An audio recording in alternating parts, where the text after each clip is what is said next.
We're continuing with the Halachot of Lashon Hara where we left off. Category number E, different exceptions to what we're talking about of exceptions where Kabalat Lashon Hara would be mutar. So here, Devarim Hanikarim. This is category number E. If there are Devarim Hanikarim, strong indications based on circumstantial evidence that the Lashon Hara or Rechilut that someone tells is true and that is indeed to be interpreted negatively, then under some circumstances it may be accepted.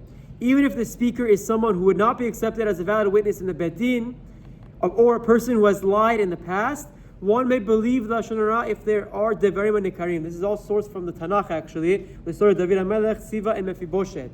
Mephibosheth, Tziva was a slave who had been caught lying to David regarding Mephibosheth previously, and as the Gemara Masachet Shabbat explains, he was later believed when he reported again about Mephibosheth, even though he was lying first, because of that concept of Devarim Hanikarim, concrete and strong indication based on evidence in the situation that they're in.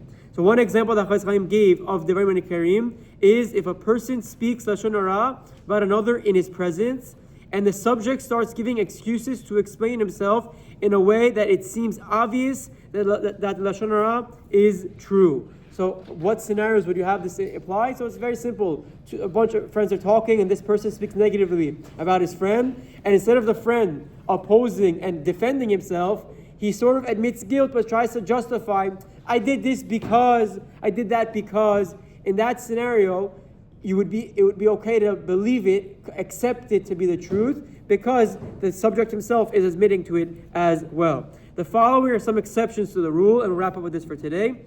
As with any Lashon Hara, if the information can be explained or excused in a way that removes the negative connotation, for example, perhaps a person was unaware of the Isur or did it by mistake, then one is required to give the benefit of the doubt. So again, time and time again in Kabalat Lashon Hara, we've explained that if you can find a way to give benefit of the doubt, you must do so unless we said the exceptions, unless the person lost the right at the benefit of the doubt. So most of us are parv, most of us deserve benefit of the doubt. So if someone speaks negatively about us, we have that benefit of the doubt, and if it's ambiguous in any way, you must give them the benefit of the doubt. In addition, if the Lashon Hara is mocking the subject, even if it's true, or it pertains to the subject's negative attributes or lack of talent, it is prohibited to accept Lashon Hara, since even if it's true, based on the Devarim Hanikarim, everyone knows that this guy doesn't know how to speak, doesn't know how to work, doesn't know how to run, whatever it is, or even first-hand information, it is still asur to hear or say, because that's literally derogatory. You're speaking negatively about a person, his character, his traits, which doesn't apply to this concept. And the last exceptions are if it is not a case of strong Devarim Hanikarim, but rather Devarim Hanikarim ketzat, weaker circumstance evidence, then it may not be accepted. So the example they give here is, for example, you have a roommate in school, a friend in school that steals your pencil. 10 years later, he's accused of stealing a car.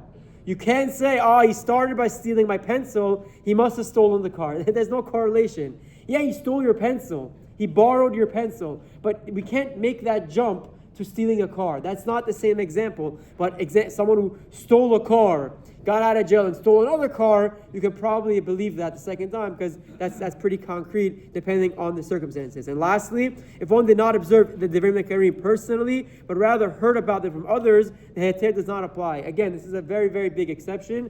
You need to see it firsthand. It can't be, I heard from that this happened and then rely on it. It's, I saw with my own eyes that he stole the car or that he did this once prior. So when I hear about it again, I know personally that it's happened. So it's Devarim Hanikarim.